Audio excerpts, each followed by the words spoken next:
Hello and welcome to 4-H Coordinator Coffee. Tammy Stewart here, and we are going to do GOT Learning, discovering, teaching, and coaching tips to make the most out of the time you serve 4-H shooting sports, specifically as a coach, a coordinator, a teacher, whatever your role may be. So we're going to get started with a little speed dating. Okay, not really. It's not going to be speed dating. It is, going to be speed tipping, because that's why you came here today. It's for teaching and coaching tips. So let's do a little bit of speed tipping to get our day started. First off, 18 seconds. What is 18 seconds? It's going to take you about 18 seconds to think of that, because anytime you ask a learner a question that they have not thought about before, yeah, some of them might be able to come up with an answer in 4 seconds. Some might take a whole minute, but on average, 18 seconds is the amount of time it takes from when you ask a question for the learner to come up with a response if they have not thought of that question before. So value silence and use the 18 seconds to let them come up with their answer. Next, speed tipping, speak 7 times. We know that from the 8 essential elements, it is important that you feel like they belong. How do they belong? If they speak 7 times every time that you get together with your club members, they will feel more included. This may be saying the Pledge of Allegiance, the 4-H pledge, reading range commands. It might be coaching another person on the line, or it might be simply answering a question. But figure out a way to build in speak 7 times when you meet with your young people. Next one, advanced organizers. This is telling them what they're going to do while they're in your care and what they're going to learn while they're in your care. Do. What does my body need to tune into? Learn. What does my brain need to tune into? So, for example, today, I would say what you're going to do today is take some great notes and share a little bit in the chat with your fellow people. What you're going to learn is some teaching and coaching tips that you can add to your repertoire. And there's about 6 of them that we're going to cover. And then the next speed tipping is teaching a logical sequence. So do you see the little piece of Velcro on the right? That's for a reason. If I was about to teach some archery lessons, what I would do or an archery lesson on how to carry your arrow safely, I would start with a pair of scissors. Say in preschool or maybe kindergarten, you all learn to put your hand over the tip of the scissors when you carry them from the wall to your desk or wherever they may be stored. It is no different when we get into archery. When in archery, we have a sharp point here too at the end of your arrow. So make sure when you carry your arrow, you either carry like this, where you have your hand over the tip and then walk, or what I call the turkey tail, where you take the tip, put your thumb over it, and then carry it behind you with your thumb over the tip of your arrow. That is how we teach about Velcro. So what's this guy doing over here on the left? Well, that's Socrates. And the Socratic method says, if I really, really want somebody's brain to get what we're saying and to get where we're going with the lesson, I'm going to ask a lot of questions and help them as learners come up with answers. So there are your speed tipping dates for this Friday. So when we're talking about coaching today, what are we talking about? We're talking about a person who puts people, well, in this case, youth, in the right role. In a 4-H club, on your shooting line, doing community service. And we equip them with the right tools.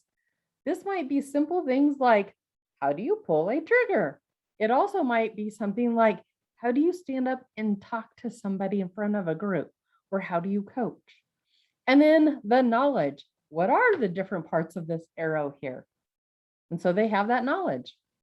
And then opportunities. It might be a club meeting. It might be practice. It could be a competition.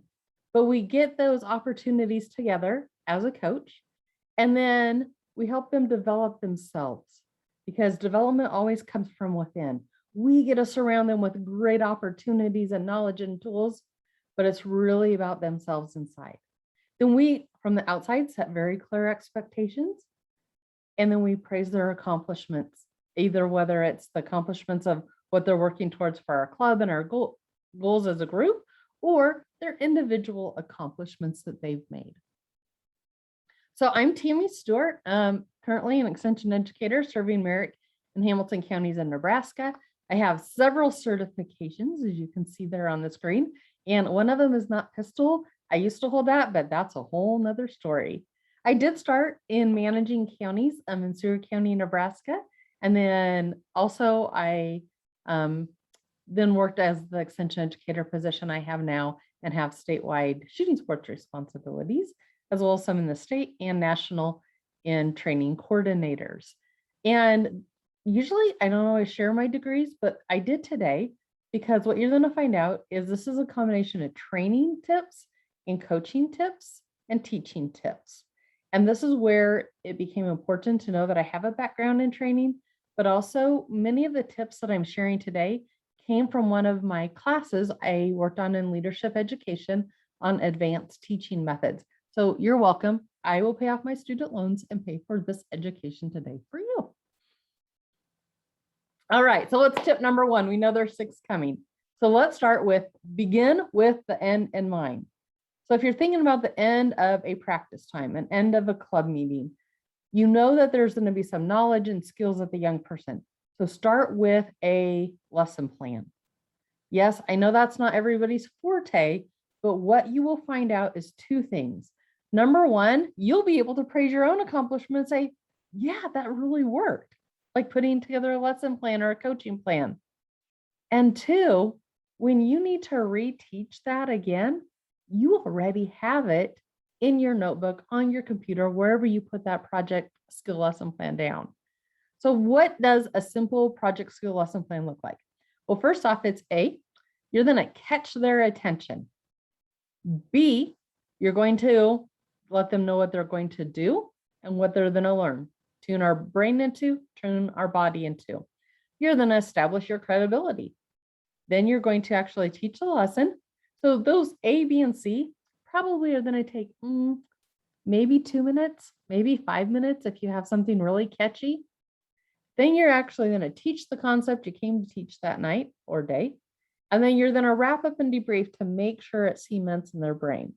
So if I was taking a hunting skills lesson plan and teaching this, what would that look like? It would look something like this.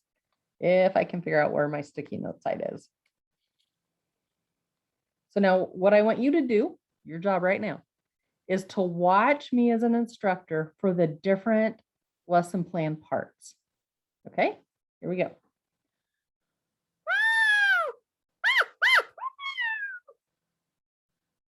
Anybody know what that sounds like?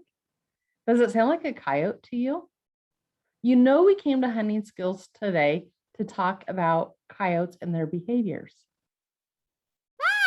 But we also know that's not a coyote. So what is it? Well, today you are going to make a call where you actually learn how to call in a coyote and watch a video, which we're skipping for this lesson today. And you are going to learn about what a coyote eats. I know the wildlife scientist in the video that we are watching today. So insert video.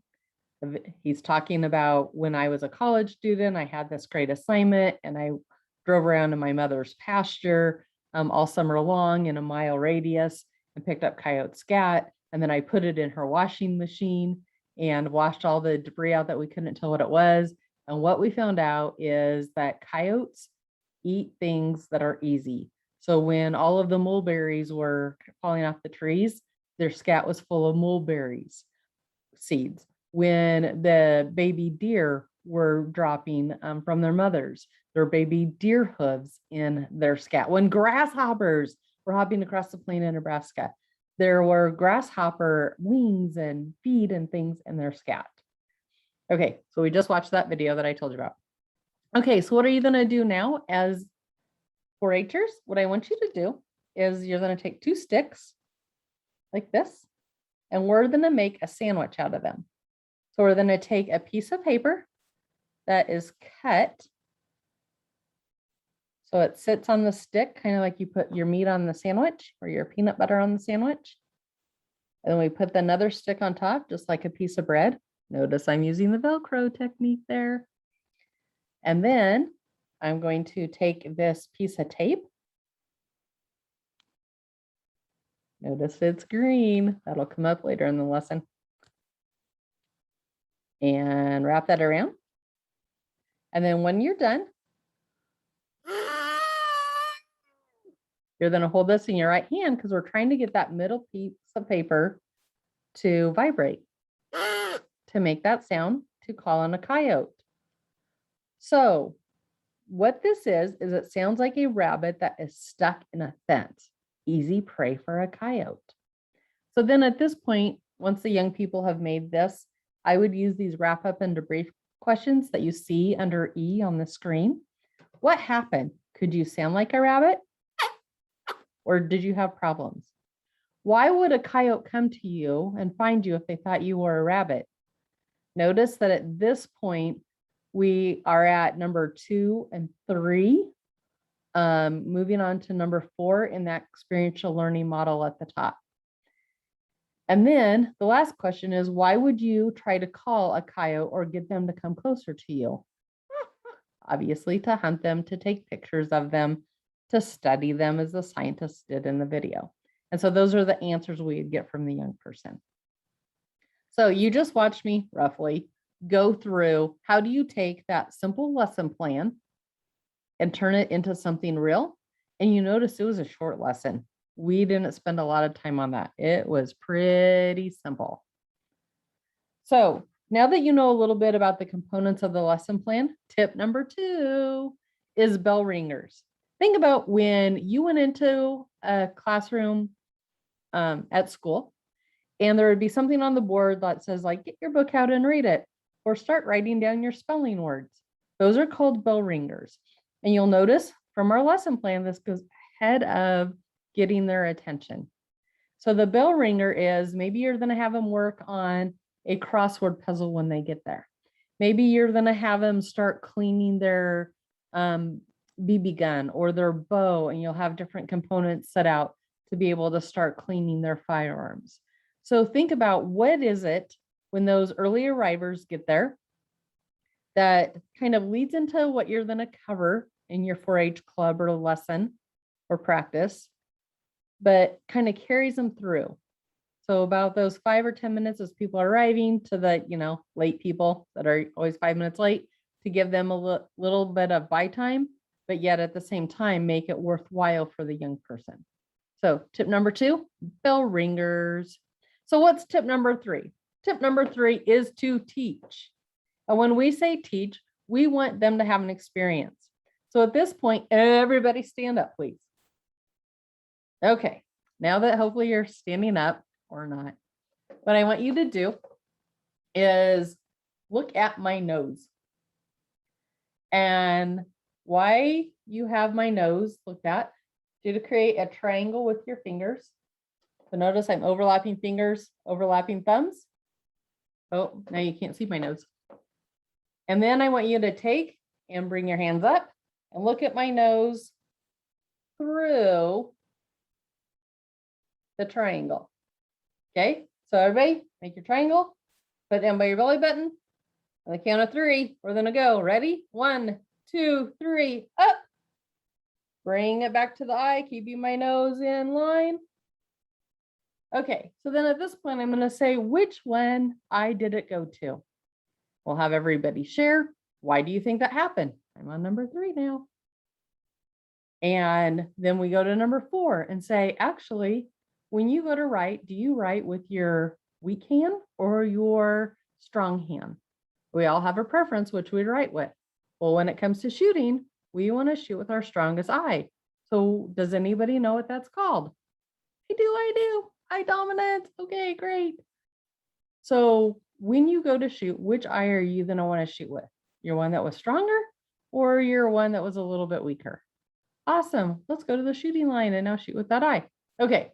So that's how we talk about teaching. So you notice that the young person actually got to bring up and do the experience. They got to share their reaction instead of me telling them which eye was dominant. And then we processed it and went into the real world and how we would apply it. So what's tip number 4 then?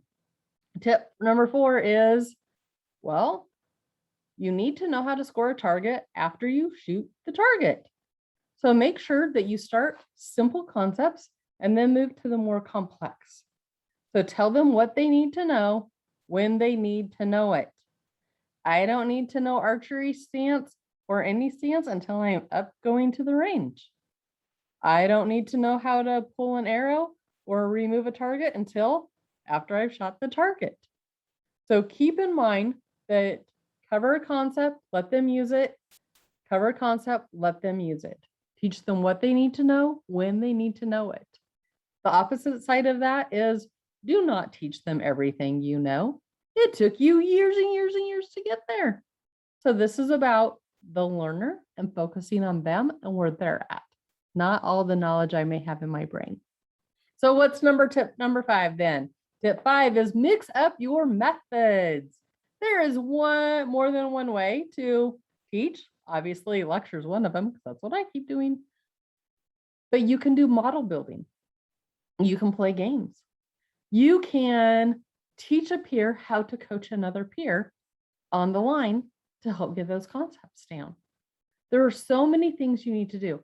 If it's going to be about the great opportunities that you can do with shooting sports, hey, let's take them to the university and watch the rifle team shoot and let them explore those opportunities. One thing that I think we missed the boat on is homework. This is one of my most favorite books. It's been one of my most favorite books for like over, I think, 20 years now. It's with winning in mind. It was written by an Olympic coach. Super, super easy read. Most of my middle school and high school kids can read it in just about a 2, maybe 3 hour sitting. And it really talks about the mental part of shooting. And so remember that homework and reading, watching a YouTube video to get some basic information are good things to use too. So tip number 5 is mix up your methods. Tip number 6, which means we are coming to the end of our day. And so this all has to do with how do we keep the attention? Number 1, we're going to actually take the time to teach and learn instead of covering everything at once. So what is going to make kids pay attention? Emotion. Now, I'm not talking about crying. I'm not talking about always laughing, but just different things. Maybe you see a smile on somebody's face. Maybe they go, that's creating emotion. So emotion drives attention and attention drives learning. So what are the 4 tips for getting emotion into your teaching and coaching? Number 1 is novelty. Told you a Texas thing is coming up at that moment. Ready? So great archery coach. Oh, by the way, Scott Stewart, I'm so forgetful that I did not introduce you today. Scott Stewart is actually watching our chat and he is taking care of the moderating duties today. Thank you, Scott. So let me steal Scott's story now about when he coached the Nebraska team when national championships were held in Texas. And he ended up getting a Texas hat as a joke because Texas and Nebraska used to be big football rivals. And he got a Texas hat for Christmas from my nephew. And he took it to his archery practices of the 4 kids that were representing Nebraska at nationals. And his goal to them was to shoot off the bill of the Texas hat before they got to Texas that summer.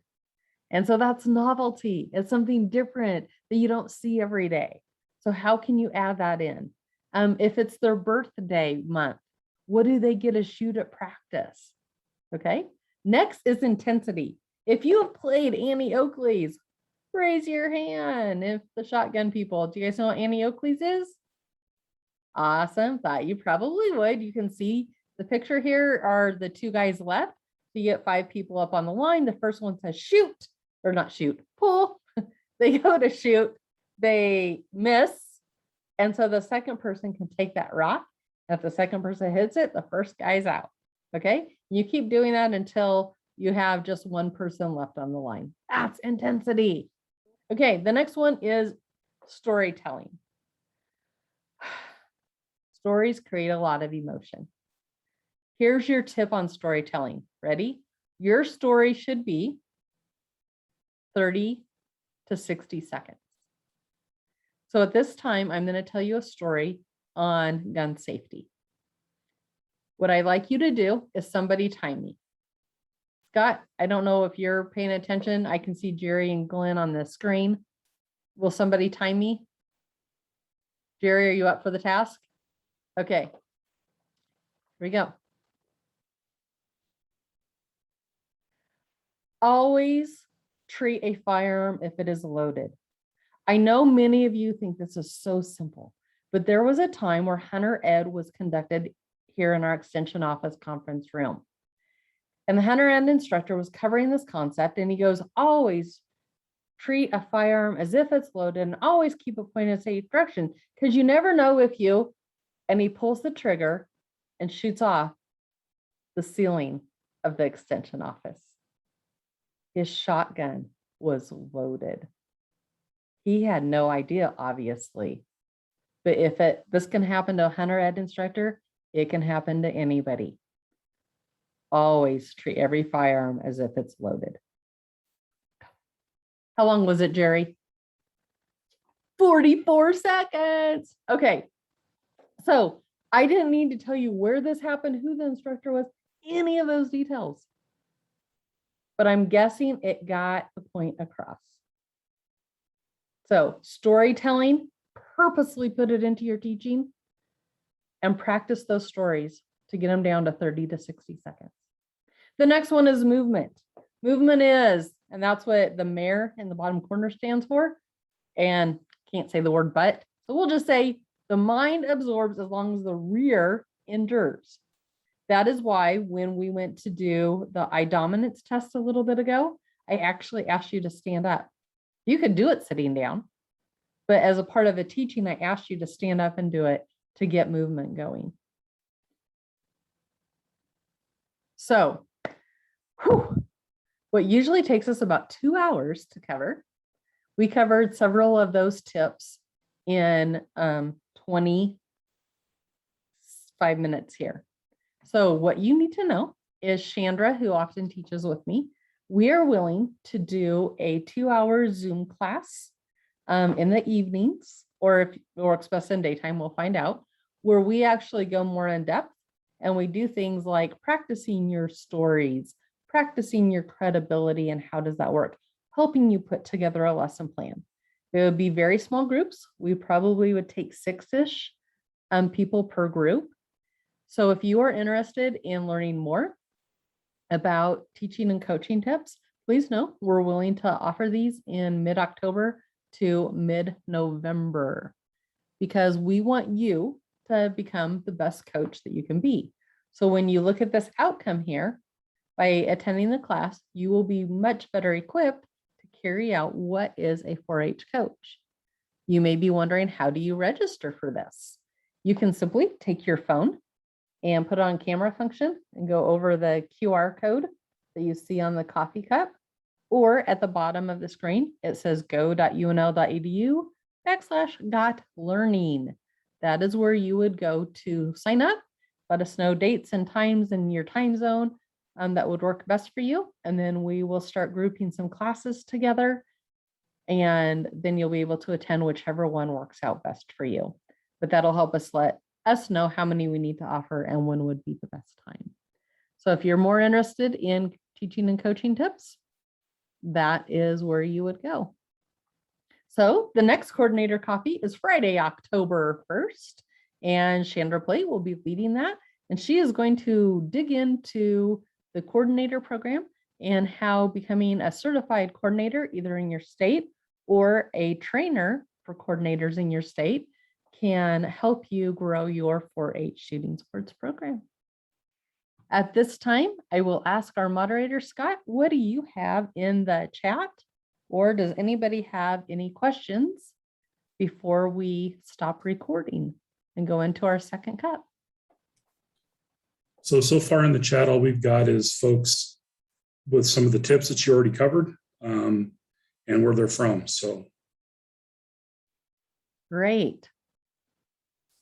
Oh, we got a couple questions coming in. Okay. Is the class offering that you're talking about, Tammy, specifically for coordinators or also for shooting sports instructors? It is also for shooting sports instructors. And when Chandra and I train in Nebraska, we train every discipline on these concepts. So it doesn't matter if you're shotgun or muzzleloader or rifle or hunting skills. We haven't had the opportunity to train Western Heritage yet because we don't have that in our state, but it's coming soon. But these concepts go across all disciplines. Any more, Scott? Nothing, no questions yet. Oh, the form is saying they need permission. Okay, I will go in and get that corrected as soon as we log out of Zoom here. With that, I want to thank everybody for attending today, and a recording will be able to be found on our YouTube channel. Tim, here's a great question. So when you teach, right, usually when we teach, we're certifying instructors and stuff, but when you teach, do you also focus on the parents? I do. Personally, yes, I do. My technique, if I'm doing like a beginner archery class, is I actually have the parents come up to the line at the end of the evening when we teach, and the youth has to coach their parent on the concepts we learn that night. And specifically, it's, do you make parents put cell phones away? It's like, basically, are you making sure that the parents are engaged and listening to what you're doing? Or is it more of a, yeah, parents are there, but they're working on their own special project? Both. It depends on what type of class I'm teaching and how engaged I want the parents to be. If it's a newbie class, absolutely. I'm going to train the parents on rage commands. I'm going to ask them to take pictures and post on social media. Like, I'm going to give them a job. If it is for my, what I call the junior leader class, and the parents are there, there's not a whole lot that I expect of the parents at that time. There's a question on what the name of the YouTube channel is. What I'm going to do is I'm actually going to put a link of where you can find all these recordings into the chat so folks can see them. Great. Thank you, Scott.